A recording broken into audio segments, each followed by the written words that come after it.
So I meant to make this video over a month ago, but me being who I am, I completely forgot about it up until I saw the notice on Reddit that what I'm about to talk about had just celebrated its 1 month anniversary. Let's talk about the FNaF movie. Hey everyone, how y'all doing? Frostbite here, and welcome to a video that I meant to make over a month ago, but school came around and Roundhouse kicked me right in the teeth and I completely forgot about it. Guess it's just one of those things. So yeah, I meant to make a video talking about the FNaF movie, reviewing it, going over the plot, all the secrets, the Easter eggs, back when it first came out, but then I just completely forgot about it, and by the time that I realized that it was something that I needed to do, it was too late. Everyone had already talked about it, picked the movie apart with a fine-tooth comb, and there was just no point in doing a video at that point. But with the movie just celebrating its 1 month anniversary as of like this Monday, I figured why not make a video now talking about it kind of like in retrospect, in hindsight, see how good the movie's done over the past month. It's cool now because, you know, it's like, it's a throwback, it's ironic, is what I'm going to tell myself so I don't feel like an idiot. Guess it's already too late for that. So before I begin, I just want to say I'm not going to talk about the movie itself. I'm not going to talk about the plot. I'm not going to talk about the Easter eggs. I'm not going to talk about theories that may have been right or wrong. I'm just going to go in with like a personal mindset, talk about my experience actually seeing it, talking about things that were done well, things they could have done differently, talk about the potential for a sequel. They're already making one, apparently. Yay! And then just round things out with a general overview of how I thought the movie was. Was it good? Was it bad? Was it a cultural masterpiece well on its way to making a $5 billion? Okay, let's start by talking about what it was like to go see this movie on opening night in theaters. My God, I don't think I can possibly describe in my own words the kind of chaotic, vibrant energy was present in that theater. So I'm gonna use an analogy. Imagine you're at a baseball game. It's the home game, bottom of the ninth, bases are loaded, 2 strikes, 2 outs. It's down to the wire, and someone hits a home run and they steal the win from the opposing team. The crowd is going nuts. People are screaming, clapping, they're on their feet, someone's crying. You can hear an old lady in the background having a heart attack, losing her mind. Now take all of that chaotic, exciting, pure, raw emotion and condense that into a single theater. That's what it was like. The audience was simultaneously switching between being so quiet you could hear a pin drop and screaming so loud I thought my eardrums were going to burst. And I was a part of that, okay? There were several points throughout the movie, the William Afton reveal, the Mad Pat cameo, where I was just on my feet screaming until my vocal cords were shredded. I went with a bunch of my friends from college. Amongst us, Five Nights at Freddy's is basically a religion. We had all dressed up. We had all planned on going to this theater. We had rented out 2 whole rows of seats just for us. I don't know why that one guy was dressed up by, like, Eggman. He's a little confused, but, you know, he's got the spirit. And we all went in, we all got snacks, we all watched the movie, and we were, like, we weren't talking, but we were like whispering to each other throughout the entire thing because we were like, oh, that's that thing, that's that character, that's that reference to this specific chapter from this specific story from this specific Fazbear's Frights books. And when the movie was over, we all filtered out into the lobby and we just spent like a good half hour standing in the parking lot just talking about the movie, like just rambling and just still like hyped up on the emotion. Or it could just be the 2 containers of cookie dough bites that I ate, either or. But if I could be completely honest, going to see this movie in theaters was a stark reminder of why I love this fan base so much. It's because it doesn't matter who you are, where you're from, what god you answer to. It doesn't matter if you're black, white, purple, straight, gay, bi, trans, pan. It doesn't matter if you're a naked mole rat or 3 children in a trench coat. We all come together, we all love this game, we all love solving the mysteries no matter how crazy and convoluted they get. And it's just this whole community just bonding together over this Chuck E. Cheese knockoff and being so passionate and so excited about it. It's just, I don't know. Okay, but enough of the sappy crappy talk. Let's actually talk about the film and what they could have done better. God, I sound like the Cinema Sins. I'm not Cinema Sins, I swear.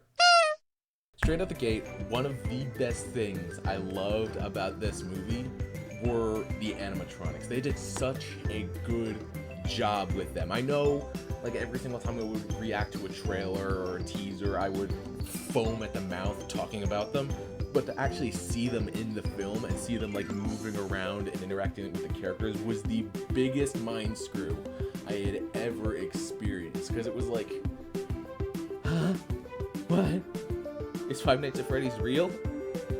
Are the legends true?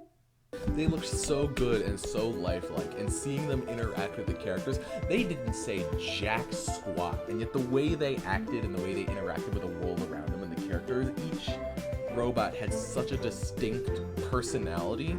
Like, they weren't just like mindless machines going through the motions. There's something in my eye. Help! They weren't just mindless machines going through the motions and killing people. They had, like, individual, like, personalities, little quirks, little things that made them different from each other. And it was so cool to see that. It was so cool to see the animatronics as characters and not just, like, hostile monsters coming to take your face off. While we're on the topic of actors, holy crap, did Matthew Lillard absolutely kill it as Steve Raglan and William Afton. Oh my god, he did such a good job. In preparation for the Five Nights at Freddy's movie, I watched the original Scream, and spoiler alert, if you haven't seen the movie that's like almost 3 decades old, go watch it. Big spoiler incoming. Matthew Lillard, I can't say his last name. Why can't I say his last name? Matthew Lillard plays one of the main killers. He plays Stu, and he just has the time of his life in that role. Like, he's so animated and so over the top, and he still manages to be super creepy and like super sinister, but he does it in a way that, like, even when he's just devouring the scenery, you can't help but love him. And it was a very similar thing with him. Like, as Steve Raglan, like, he was like super chill and very down to earth, but when he got into that spring Bonnie suit and he started acting as William Afton, the man behind the slaughter, he absolutely served, ate, and left zero crumbs. He did such a freaking good job. Honestly, everyone did a really good job in that movie. Josh Hutcherson, I was about to say Elizabeth Lail, the girl who played Abby, they all did so God, I can't freaking speak. Everyone did so good. Everyone played their parts to perfection. Everyone just did such an incredibly good job. This movie was so, like, say what you will about the plot and the story and stuff, which we'll get to, but everyone did such an incredibly good job doing their roles and putting together this massive, just a love letter to the franchise. And it was like, you could tell that not only were they doing the absolute best, giving their best performance, but they were having a good time while doing it. And at the end of the day, that's all you can ask for from somebody. Okay, 2 more things before we get to the things they could have changed. 1, the music. The music in this movie was so freaking good. Like, we were watching it, and even like the intro credits music, I'll play some of it now. I was just jamming out in my seat. Like, we were all talking about it, whispering about it, like getting over seeing that one night guard get his face sliced off by Torture Freddy, or what do they call it? Shreddy Fazchair? Such a stupid name. So yeah, we were all still reeling from that first scene, and then this song came on, and we were all just jamming out, we were vibing, we were having a good time, because it's such a good song. It really sets the tone for the rest of the movie, and it still kind of has like that 80s like synth vibe. It felt very Stranger Things in a way. Okay, now for some reason I want to see a Stranger Things Five Nights at Freddy's crossover. And last but not least, I love the way they did the cameos and like the little Easter eggs in this movie, because the way they weaseled some of them in, okay, some of them were a little bit more blatant. Like the Matt Pat cameo, everyone knows who Matt Pat is. Like, you see that's a very in-your-face type thing. But all the other things, like the Sparky the dog animatronic, the Chica's Magic Rainbow on the ice cream parlor, the YouTubers mugshots in the background of the office on the Employee of the Month board, they were all very like subtle. They were all kind of like not very in your face, but they're kind of like like someone could just watch the movie and be like, oh, that's cool, and then someone like me, or like literally any other FNaF fan, we could be like that Leonardo DiCaprio meme, just going like, whoop, whoop. That was really cool the way they did those cameos. Very nice, very, very subtle, but just noticeable enough that you're able to go like, hey, I know that. All right, we've talked about what the movie did good. Now let's talk about what the movie did that was not so great, not the best. And to be honest, I really enjoyed the movie. There are only two big complaints. The first big problem that I had with it is that they didn't really hype William Afton up enough as a villain. Because going into this movie, you know, okay, William Afton, he's going to be the bad guy. Matthew Lillard's going to play him. We've seen the announcements. Dawko announced it in his charity stream way back last December. Like, we know what's going to happen. And he shows up, and he's like, hey, there he is. Oh, he's going to wreck house. Billy's going to, you know. But somebody who's just watching the movie and doesn't know anything about the franchise is just going to go, oh, it's the guy from before? It's the Steve Raglan career counselor? What? My big issue is because the way they did it is they had one scene of him in person at the very beginning of the movie, and then the only time he shows up in person again is after, like, when he shows up as William Afton. Technically, he has that little phone call scene when he gives Mike the job after he realizes, hey, I have bills to pay. I gotta take care of my sis. Give me this job even though I'm probably going to die. But I feel like if they had just included, like, even just one other scene in, like, the middle of the movie to kind of lay the foundation a little bit more, that would have been fine. Like, you know the scene, like, in the middle of the movie after Aunt Jane's kind of, like, little cronies break into the restaurant and they all got slam dunked in the forever box, and Vanessa shows up and she's like, hey, why? I feel like they could have replaced Vanessa with William and had it be like a very similar vibe. Like, instead of her being like, I need to fill out this police report, they could have had William go, what happened? I trusted you to watch this place. Can you explain what's going on? And not only could it have been like the exact same, but it also could have elevated it a little bit more, because then William could have seen Abby, God, I almost forgot her name there, and been like, so yeah, hyping William up, maybe laying the foundation a little bit more to kind of build him up as the main villain, even if it's not like incredibly apparent, just a little something so that way it's not like, oh no, guy from the beginning comes out of nowhere. Like, you know, I've seen that before and it doesn't really work. The other big thing about the movie, and this was kind of like unanimous, like across the board, like I talked about it with my friends, my cousin, phone, shut up. My cousin saw the movie for the first time a couple weeks ago.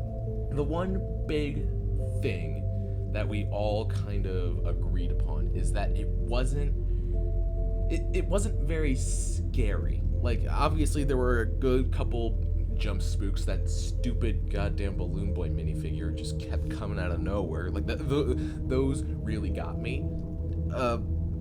And yeah, the atmosphere was kind of tense, and the movie was existentially horrifying when you think about it, because these poor kids have been trapped in robot suits all alone for like over a decade, and you know, all they have to do is putter around the restaurant and look up at the stars that are a fleeting glimpse of the world that they forever left behind.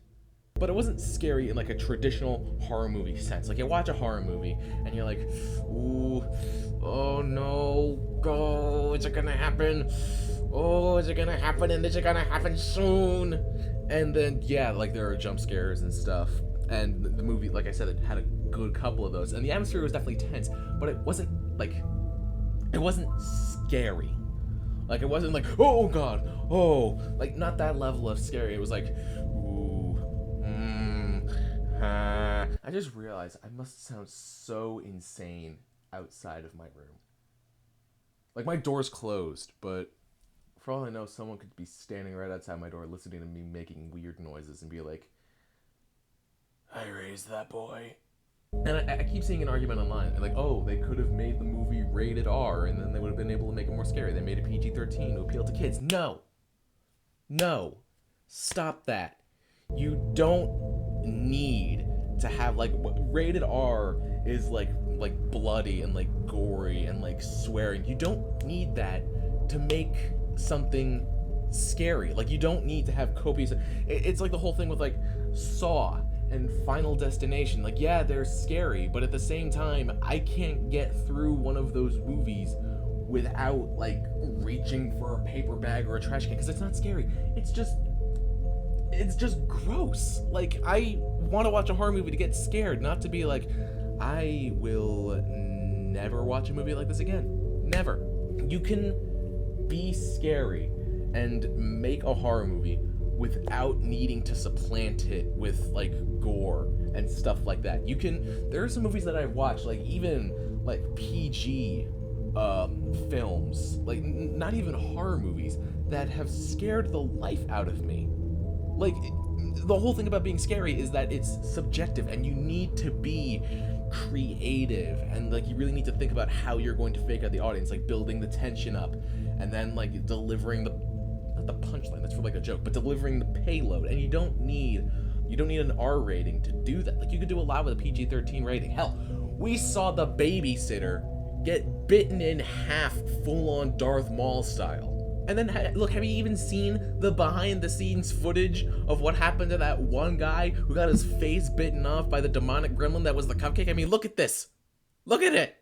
You can get away with a lot with a PG-13 rating, and you don't need to bump it up to an R and go crazy with it. I'm running around in circles, but you get my point. The movie needed to be a little more scary, but you don't need to bump it up to an R rating in order to do that. You can get away with a lot with a PG-13 rating. Okay? Have we settled that? Have we ended that argument? Are you taking notes? Because there's going to be a test on this on Friday. Good. Last thing I want to talk about is the sequel to this movie, because they are making a sequel. I saw a little news thing on my phone that said FNaF 2 has begun pre-production and will start filming in 2024, and Emma Tammy's coming back, and I'm like, yay! I mean, I knew they were gonna milk the teats of this cash cow bone dry, because this is what, like, Blumhouse's highest grossing horror movie? I think it is, and I think it's also, like, one of, like, the top horror movies of all time. Hang on, I gotta look that up.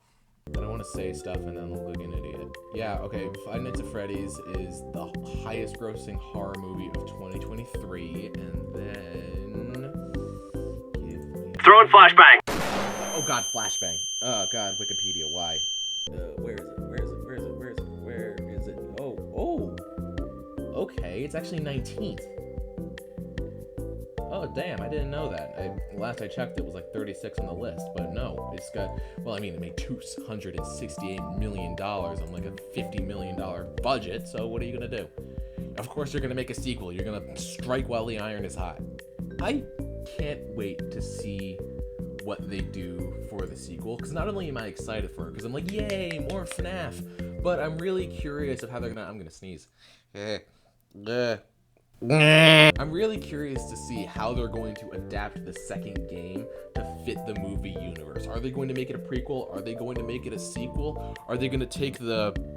Oh, God. Are they going to take the role of, like, this one thing that I saw way back when the games first came out and I still listen to? The hidden lore audio things by Mr. Creepypasta, where it went 1, 2, 3, and the way they made the second game, like, be a sequel. They could potentially do that, because I've seen that, like, Scott draws a lot of, like, inspiration from, like, the audience, it seemed like, with this movie, like, other parts of the franchise, both in canon and outside of it. But I'm very curious to see how they adapt the movie. I'm very curious to see how they do the animatronics, especially Mangle. Mangle is going to be so intriguing, both from like a film standpoint and from like a technology standpoint.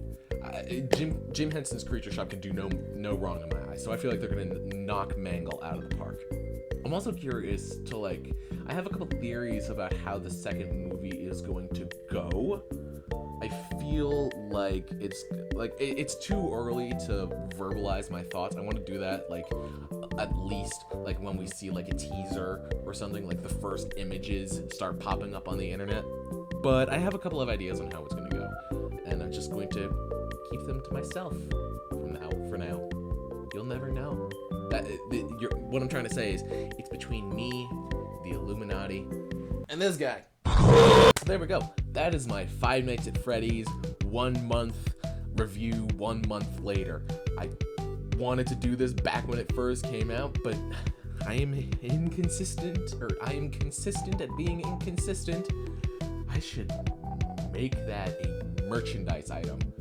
Oh god, I mean, I have 500 subs now, so I guess I could do that. But let me know what your thoughts on the movie were. I got some opinions from like community posts I made like right after the film came out. Like I went to go see it and I was like, oh, here's all my friends going to see the movie. But I want to hear like your thoughts. What did you like? What didn't you like? What would you change? Because everybody's got like their own individual like thoughts on this. Especially like, movies, especially when it comes to like horror movies, generate a lot of different responses and opinions, and I'm very curious to hear what you have to say. But for now, thank you guys so much for watching. I really hope you enjoyed. If you did, be sure to leave a like and comment down below. And if this happens to be the first video you've ever seen by me, want to join the community by hitting subscribe and ringing the bell so that way you get notified every single time a new video comes out. So thank you guys so much for watching. I love you all to pieces, and I'll see you all in the next video. See ya!